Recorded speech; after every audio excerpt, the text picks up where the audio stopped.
महाराष्ट्र की ऐतिहासिक वर्डिक्ट है, उसके बारे में बात करने के लिए बहुत बहुत शुक्रिया। विनोद सुद्धा माझ्यासोबत आहे, विनोद भी अपने साथ है। मेरा पहला सवाल तो आपको ये रहेगा कि हम पिछले कई दिनों से इनफॉर्मल चर्चा भी कर रहे हैं इस पूरे इलेक्शन के बारे में। हर कोई अपनी अपनी राय दे रहा था, हर कोई अपने अपने प्रेडिक्शंस बता रहा था, पर शायद ही आज के जो आंकड़े आए हैं वहां तक कोई भी प्रेडिक्शंस पहुंच पाया। बिल्कुल सही है। ये चुनाव का जो रिजल्ट है वो वास्तव में कई कारणों से ऐतिहासिक है। बीजेपी की जो डोमिनेंट पार्टी बनने की एक मुराद थी वो कई सालों के बाद इस चैलेंजिंग चुनाव में पूरी हो गई है। मराठा वोट और गैर मराठा वोट को एक साथ लाने का असंभव काम भी उन्होंने करके दिखाया है। उनका स्ट्राइक रेट करीब करीब 85-90% का है सीटों के मामले में, और वोट शेयर करीब करीब जाएगा 50%। ये ऐतिहासिक है।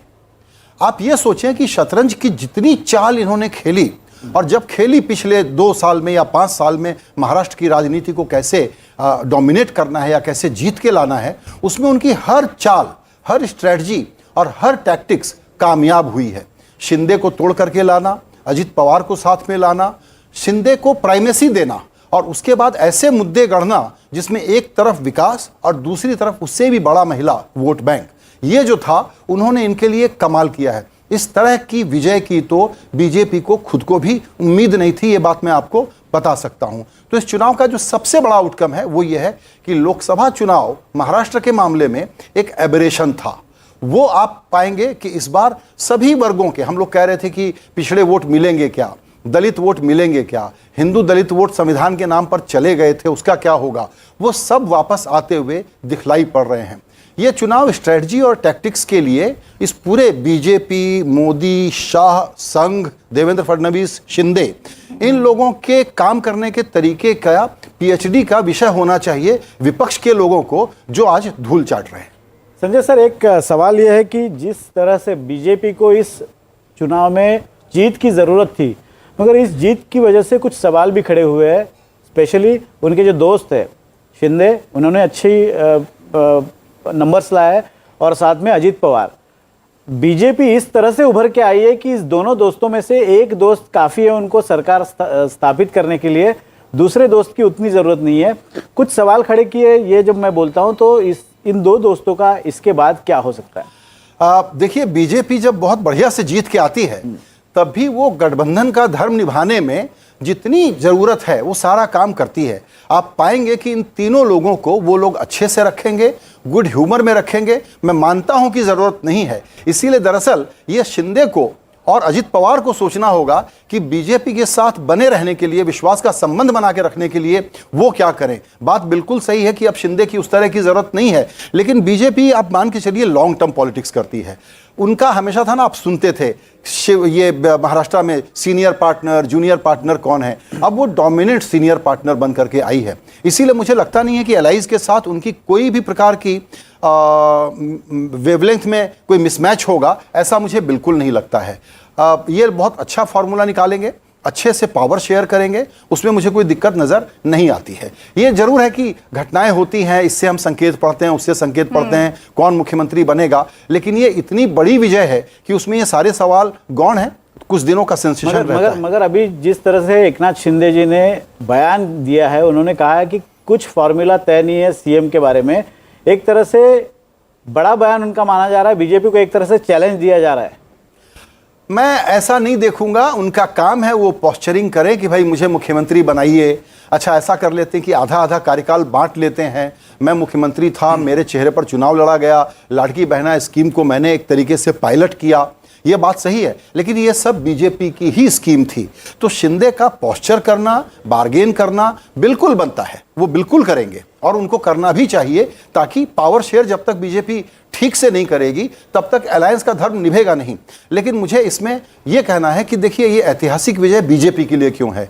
हाईएस्ट एवर सीट्स है उनकी, तीसरी बार 100 के ऊपर का आंकड़ा इन्होंने क्रॉस किया है। 50% के वोट शेयर में अगर 30% का वोट शेयर बीजेपी का है तो ये हिस्टोरिक नंबर है। तो पब्लिक मैंडेट को आप ईमानदारी से डिकोड करेंगे तो सीएम का पहला हक तो बीजेपी का बनता है। उसमें आप कैसे कहोगे कि मैं जूनियर पार्टनर हूं इसलिए आप मुझे बनाइए क्योंकि मैं मुख्यमंत्री था, तो ये बहुत लॉजिकल नहीं है। इसमें मुझे लगता है शिंदे साहब को थोड़ा सा पीछे आना ही पड़ेगा अल्टीमेटली, और वो भी खुशी से आएंगे। मगर बिहार में और एक है कि तब की जरूरत, जब शिंदे साहब को मुख्यमंत्री बनाया गया था, तब की जरूरत, आज की जरूरत, तब के आंकड़े, आज के आंकड़े, तब की राजकीय परिस्थिति, आपकी आज के, इसमें बहुत सारे। लेकिन आपने जो कहा कि शिवसेना को वो अपने साथ रखेंगे, इसमें मैं ये सवाल पूछना चाहती हूँ कि हिंदुत्व का जब भी मुद्दा आता है तो बीजेपी ये चाहती है कि शायद वो मुद्दा हमारे पास रहे या फिर जो उस मुद्दे के साथ जा रहे वो हमारे साथ रहे। शिवसेना इसी तरह उनके साथ थी और जैसे ही शिवसेना ने हिंदुत्व का मुद्दे से थोड़ी सी फरकत ले ली तो फिर एकनाथ शिंदे को उन्होंने साथ में ले लिया। मनसे की भी वही है, मनसे ने जैसे ही हिंदुत्व का मुद्दा उठाया वो बीजेपी के साथ जाते दिख रहे थे। तो क्या ये मुद्दा है जो शिवसेना को और बीजेपी को साथ बांधे रखेगा आगे भी? मैं समझता हूं कि आपका एनालिसिस बिल्कुल सही है। ये लोग बिल्कुल साथ बने रहेंगे और उनको मालूम है कि बड़ी अपॉर्चुनिटी है और आगे सीमेंट करने के लिए उनके पास एक जगह और मिल गई है। क्योंकि इसके बाद क्या होता है, महाराष्ट्र एक ऐसा राज्य है जहां महानगर पालिकाएं बड़ी होती हैं, लोकल चुनाव भी बड़े होते हैं, तो सबका अपना अपना स्ट्रेंथ एरिया है, सबको अपने रीजनल कंसोलिडेशन करने पड़ेंगे। तो पावर में बने रहें और ये मोमेंटम मेंटेन कर पाएं, इसके लिए इन एलाइज में मुझे कोई बहुत दिक्कत नहीं आती है। एक ही बड़ी इंटरेस्टिंग बात है इसमें ऑन अ लाइटर वेन कि महाराष्ट्र की राजनीति अभी कैसे भी आप शेप कर लीजिए, पवार तो उसमें रहेगा ही। एक तरह से ये जो मैंडेट आया है, आप सोचते कि क्योंकि बीच में जिस तरह से फडणवीस जी ने बयान किया था कि हाँ मैंने ये पार्टियां तोड़ी है, उनको एक सबक सिखाना ज़रूरी था, इसके लिए मैंने ये किया, उसके विषय में ऐसे कहा जाता था कि लोग इस तरह से बीजेपी को देख रहे हैं कि ये पार्टी तोड़ने वाली पार्टी है। मगर जिस तरह से मैंडेट आया है उससे आपको लगता है कि जनता ने अभी नकार दिया है, बीजेपी को माफ कर दिया? बिल्कुल। पॉलिटिक्स में देखिए ये तोड़ना फोड़ना क्या होता है, it is art of possible and you do everything to gain power, that is why you are in politics. तो मुझे लगता है कि पब्लिक ने बिल्कुल, हम जो कहते थे ना कि तोड़ दिया, सरकार चोरी कर ली, हाईजैक कर लिया, इन सब बातों को नहीं माना गया। और सबसे बुरी बात क्या है, मैं इसके कुछ जो दूसरे पक्ष हैं उसको देखिए, हमने बीजेपी पर चर्चा की और अभी किस प्रकार का अलायंस बनेगा, मुख्यमंत्री कौन बनेगा, इसकी चर्चा की। लेकिन इस चुनाव का जो दूसरा सबसे बड़ा सबक है वो है कांग्रेस पार्टी के लिए। चुनाव कैसे हारें ये आप राहुल गांधी से सीखिए। उनकी कमेंट्री आपको क्या याद है, आप बताएं, आपको क्या याद है कि उन्होंने यहां की जनता से क्या वादा किया, ये आप सोच करके देखिए। एक मुद्दा जो कि सोशल मीडिया पर ट्रोल का मुद्दा था, तो जब लीडर ऑफ अपोजिशन अपने को ट्रोल बना ले, सिंगल मुद्दा पार्टी बना ले, पूरा मीडिया में उसकी सेंसेशन के कारण डोमिनेट करना चाहे और सोचे कि महाराष्ट्र में वो अच्छा कर लेगा, इससे बड़ा सबक नहीं हो सकता जो महाराष्ट्र ने सिखाया है। और वो ये है कि विदर्भ जो उनका गढ़ होता था, जहां संघ का मुख्यालय है, संघ कभी भी और बीजेपी कभी भी विदर्भ में ये डोमिनेंस नहीं बना पाई थी जो आज उन्होंने बना लिया है। तो कांग्रेस को हारने की कला इतने शानदार तरीके से आती है, ये इसका दूसरा उदाहरण है। वो झारखंड में भी कोई बहुत अच्छा नहीं कर रहे हैं, इसीलिए कांग्रेस पार्टी को यह सोचना पड़ेगा कि इस प्रकार का लैकलस्टर, स्टैमर करने वाला, हकलाने वाला नेतृत्व लेकर के वो कौन सी पॉलिटिक्स कर रहे हैं, उनकी स्ट्रेटजी क्या थी, उनकी टैक्टिक्स क्या थी। और चुनाव में जितना एफर्ट उन्होंने महाराष्ट्र में लगाया, क्या उतना या उससे ज्यादा उन्होंने वायनाड में नहीं लगाया? वायनाड जीता हुआ चुनाव था, पूरा का पूरा कैडर अपने नेता को चेहरा दिखाने के लिए वहां पर बिजी था। इसीलिए मेरा यह मानना है कि महाराष्ट्र में कांग्रेस पार्टी के लिए बहुत बुरी खबर है, ये कांग्रेस के ध्वस्त होने खबर है, ये राहुल गांधी के नेतृत्व के ऑल राउंड फेल्योर का मैसेज है इसमें। और मैं पुराना कांग्रेस बीट रिपोर्टर हूं, इस नाते ये बात बहुत अधिकार के साथ कहना चाहता हूं और पोलाइटली कहना चाहता हूं कि राहुल गांधी जिस पॉलिटिक्स को परस्यू कर रहे हैं, ये पॉलिटिक्स षड्यंत्र की पॉलिटिक्स है, ट्रोल की पॉलिटिक्स है। इस पॉलिटिक्स का इलेक्टोरल कन्वर्जन नहीं है। दरअसल आज तो बीजेपी और संघ का नेतृत्व हो सकता है राहुल गांधी को बहुत बधाई दे रहा हो कि आप जो अडानी अंबानी कर रहे थे, आप सिंगल मुद्दे पर बने रहिए, उसमें आपको वोट नहीं मिल रहे हैं और हम ऐसी हिस्टोरिक लैंडस्लाइड विक्ट्री के साथ आने वाले हैं। दूसरी तरफ आप उद्धव ठाकरे की हालत देखिए, बाला साहब ठाकरे की लिगेसी को उन्होंने कैसे निभाया, इसको समझने की कोशिश करिए। उनकी बातों में भी कर्कशपना था, एंटी डेवलपमेंट बात कर रहे थे, प्रांतवाद को फैलाने की कोशिश कर रहे थे। अब ये कांग्रेस पार्टी क्या जा करके गुजरात में कैसे वोट मांगेगी, ये सोचने की कोशिश करिए। और ये बाला साहब ठाकरे अब के नाम पर कैसे उद्धव ठाकरे आगे की राजनीति करेंगे। 20-20 सीटों की पार्टी हो गई है महाराष्ट्र में। ऐसा जमींदोज इनको किया गया है और बीजेपी की चुनाव लड़ने की महारत जो है उसकी वजह से किया गया है। और वो कोई सीक्रेट प्ले बुक थोड़ी है, वो सब पढ़ते हैं, सब जानते हैं, आप उसको कॉपी करते हैं, लेकिन कॉपी करते हैं तब तक 5 साल का आपका एक चुनाव निकल जाता है। तो ये चुनाव राहुल गांधी के पर्सनल फेल्योर की सबसे बड़ी मिसाल है, सबसे बड़ा सबूत है। और ये बहुत गंभीरता से ये बात हम आपको समझाने की कोशिश कर रहे हैं कि देखिए, लोकतंत्र चलना चाहिए। बीजेपी का ऐसा डोमिनेंस किसको चाहिए? कोई पब्लिक नहीं चाहती है कि ऐसा डोमिनेंस हो, लेकिन अगर अपोजिशन ऐसी एंटी डेवलपमेंट, ऐसा एंटी नेशनल, ऐसा anti business and no pro people क्या कर रहे हैं? उन्होंने 3,000 रुपए दिए, मैं 5,000 रुपए दे दूंगा। ये कोई पॉलिटिक्स होती है क्या? इसीलिए मेरा कहना है कि कांग्रेस पार्टी अभी भी, अगर आप लोगों को ये लग रहा है मेरी बातों से कि भ्रम हो रहा हो कि कांग्रेस पार्टी जागेगी इस झटके के बाद भी, तो इसको भूल जाइए, क्योंकि जब तक राहुल गांधी का नेतृत्व है कांग्रेस धराशायी होते रहेगी, इसी तरह से टूटते रहेगी। और आखिरी बात, 2029 अगर ये इस ट्रोल पॉलिटिक्स से लड़ना चाहते हैं तो भूल जाएं।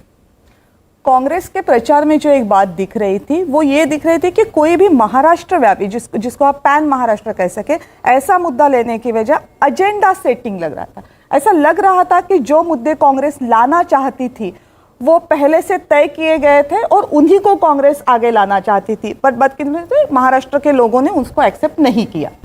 मतलब जनता से जुड़े सवाल भूल के कांग्रेस कुछ अलग सवाल उठा रही थी। वही प्रॉब्लम है ना कि जनता सोच क्या रही है, इनको पीपल पल्स का कुछ नहीं मालूम था ना। ये अगड़े पिछड़े की राजनीति नहीं समझ रहे थे, इलाकों की राजनीति नहीं समझ रहे थे। हमारे पत्रकार लौट करके सोया कपास को बड़ा मुद्दा बता रहे थे, कौन सा मुद्दा निकल करके आया? कोई रिजोनेंस था ही नहीं इनकी बातों का। क्या कह रहे थे? आप लोगों ने इतनी कमेंट्री की, आप लोग मुझे बताइए, मेरे इस सवाल का जवाब मैं आप लोगों से लेना चाहता हूं। आपको कांग्रेस का कौन सा इशू याद है? कोई एक इशू याद है आपको जो पब्लिक में रिजोनेट करे?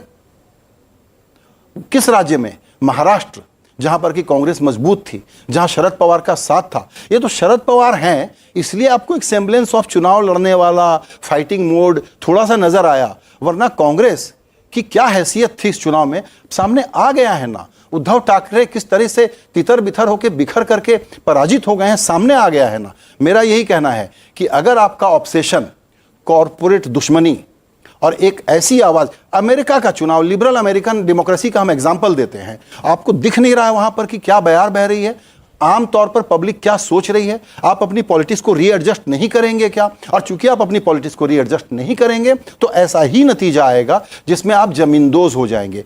इनको पब्लिक पल्स का कोई आइडिया ही नहीं है।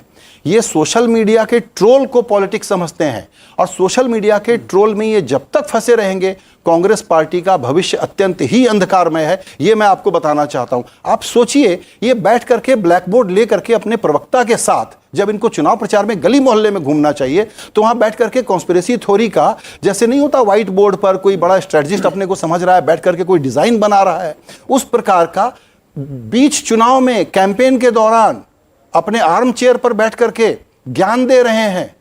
तो मेरा यह कहना है कि इस वक्त एंटी डेवलपमेंट पॉलिटिक्स के ये बड़े चेहरा बन गए हैं। दुर्भाग्य की बात है, लोकतंत्र मजबूत में कांग्रेस मजबूत हमको चाहिए, लेकिन ये तो नहीं दे पाएंगे। इसीलिए इनका पब्लिक में कोई रेजोनेंस नहीं दिख रहा है। महाराष्ट्र में, महाराष्ट्र कौन है? सबसे बड़ा सोशल रिफॉर्म वाला राज्य। महाराष्ट्र कौन है? सामाजिक रूप से सबसे जागा हुआ राज्य। महाराष्ट्र कौन सा राज्य है जहां इतनी जातियां, धर्म, सबके बावजूद ये एक ऐसा मैंडेट ला करके आपको देते हैं? आपकी कौन सी थ्योरी सही निकली, आप ये बताइए ना। क्या फ्यूचर देखते हैं तीन पार्टियों का जो बुरी तरह से हार रही है? ये जो रिजल्ट है उसके बाद कभी भी पॉलिटिक्स में ये नहीं कहना चाहिए कि कौन सी पार्टी उठेगी या नहीं उठेगी, लेकिन पवार लेड जो पॉलिटिक्स चली थी इस महाराष्ट्र में, और पवार का मतलब होता है पूरे देश में एक खास तरह की पॉलिटिक्स, पवार लेड पॉलिटिक्स का ये आखिरी अध्याय है। ये दुख की बात है। पवार साहब की पॉलिटिक्स को जिंदा रहना चाहिए और सक्सेसफुल होना चाहिए, ये दुख की बात है। और उसको फ्लॉप किसने किया है? ये दो कमजोर खिलाड़ियों ने, जो लोग कॉरपोरेट दुश्मनियों के कारण और छोटे मोटे, जिसको कहते हैं ना, गुदगुदाने वाले अचीवमेंट के कारण एक ऐसी पॉलिटिक्स को परस्यू कर रहे थे जिसका जनता ने करारा जवाब दे दिया है। ये लोग ब्रीफ पर काम करने वाले लोग हैं, ये लोग ट्रोल करने वाले लोग हैं, इसीलिए इनकी इतनी धुनाई हुई है। एक तो इनका फ्यूचर बहुत खराब है। एक तो आपने मुद्दों की बात की, लेकिन अगर हम पॉलिटिकल पार्टी के तौर पे बात करें तो भी कांग्रेस कुछ अच्छा करती नहीं दिखाई रही थी। जिसको हम कैडर मोबिलाइजेशन कहते हैं, जिसको हम वोटर मोबिलाइजेशन कहते हैं, उसमें भी कांग्रेस कहीं नहीं दिख रही थी। कहीं ना कहीं इसका भी खामियाजा कांग्रेस को इस इलेक्शन में भुगतना पड़ा। इसीलिए क्योंकि आपने कांग्रेस पार्टी के कार्यकर्ता को ये एहसास दिला दिया है कि सोशल मीडिया पर ट्रोल करने से चुनाव प्रचार हो जाता है, तो पूरा कैडर घर पे बैठा रहता है, इनके नेता घर पे बैठे रहते हैं, इनके जो प्रभारी बन करके आते हैं चुनाव लड़ने के लिए वो ड्राइंग रूम में बैठे रहते हैं। ये लोग ग्राउंड पे हैं कहाँ, इनको मोबिलाइजेशन आता कहाँ है? इनका वोट है, उनको ये बूथ तक ला नहीं सकते। ये आप पिछले 10 साल की हिस्ट्री नहीं है, उससे ज़्यादा की हिस्ट्री है। पब्लिक मूड थोड़ी ही कोई बीजेपी के पास 60% है, 40% ही है ना नेशनल लेवल पे, 60% दूसरे साइड में है ना। फिर ये अपोजिशन वोट मोबिलाइज क्यों नहीं कर पाता? इसलिए नहीं कर पाता क्योंकि कांग्रेस पार्टी को ये गेम खेलना आता ही नहीं है। कांग्रेस पार्टी का जिस प्रकार का नेतृत्व है वो कहता है कि हम तो पावर लेने के लिए चुनाव ही नहीं लड़ रहे हैं, तो घर बैठो यार, घर बैठा दिया पब्लिक ने।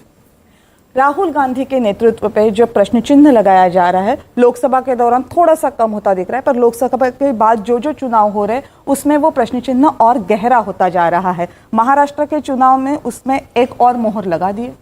बहुत अच्छा सवाल है। भारत की जनता अपनी पॉलिटिक्स को शेप करती है, उसमें एक बड़ा नेतृत्व होता है, वो उसको क्राफ्ट करके एक फ्रेमवर्क देता है कि मैं आपको विकास की राजनीति दूंगा, मैं आपको ऐसी राजनीति दूंगा, वैसी राजनीति दूंगा, जो भी है। इनके पास पब्लिक मूड को पढ़ने का कोई तरीका या पैमाना ही नहीं है। इसी कारण इनकी ये परिस्थिति हुई है कि लोकसभा में जो अपॉर्चुनिटी क्रिएट हुई थी, इसको इन्होंने गंवा दिया। हरियाणा में जीता हुआ राज्य था, तो अगर आप हरियाणा में नहीं जीत सकते, आप राजस्थान जैसे राज्य में, मध्य प्रदेश में जहां लगातार 3 बार बीजेपी लौट के आई है, वहां आप अपनी नई शुरुआत नहीं कर सकते, तो बड़ी प्रॉब्लम है। अब ये क्या करेंगे मैं बताता हूं। मुझे नहीं मालूम कि इनको चिंतन मनन शिविर इस बार कहां लगाना चाहिए, बारामती में लगाना चाहिए या बैंकॉक में लगाना चाहिए।